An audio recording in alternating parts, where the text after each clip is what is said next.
In a previous video, we looked at how to take, bring, or guide someone someplace with вводить.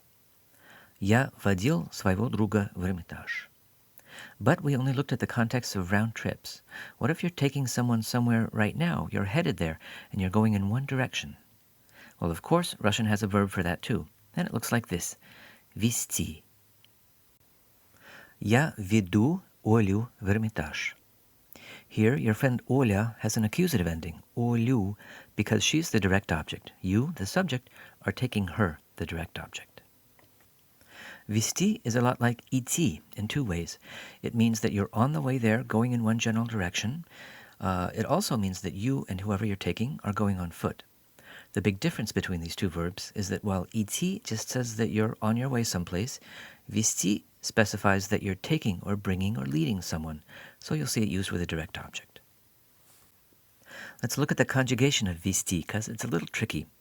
We have я веду, ты ведешь, он, она ведет, мы ведем, вы ведете, они ведут. Actually, it looks a lot like the forms of идти, so that may help you remember them. You might be surprised by that S in the infinitive, вести. It's really just there because of a historical sound change, but the basic form of the root has that D, just like идти. Я иду, я веду. Ты идешь, ты ведешь. The relationship of вводить and вести is exactly like the relationship of ходить and идти. Ходить and вводить both express motion in more than one direction, and идти and вести express motion in one general direction. And with all of these, you're going on foot or maybe just making a short trip within a town when you're not mentioning a vehicle. There's a little phrase that I'd like you to memorize.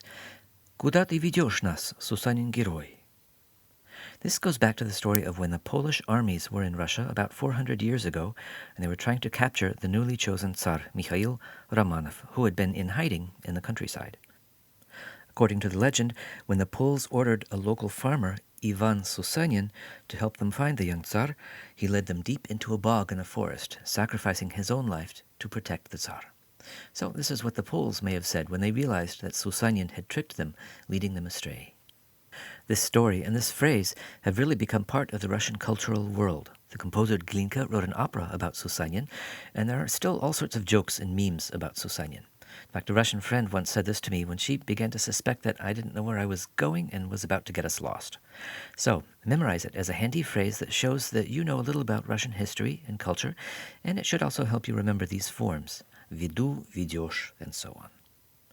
If you'd like to know more about the story, you really should visit this blog that was put up by some adventurous Russians who set out to find the memorial on the spot where Susanin deceived the Poles to save the Tsar.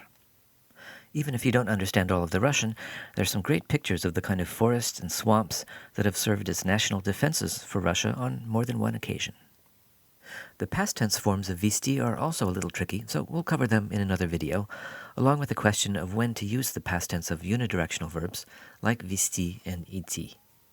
Summing up, we can use вводить to talk about taking somebody someplace and returning, or taking them all around someplace with no particular direction. We can use ввести to talk about taking somebody someplace when you're on your way, when you're headed in one general direction. Take care with the present tense forms of вести. Remember that d that you don't see in the infinitive вести. And even though they do make up a pair, keep in mind that вводить and вести are both imperfective. They make up a multidirectional versus unidirectional pair, just like ходить and идти.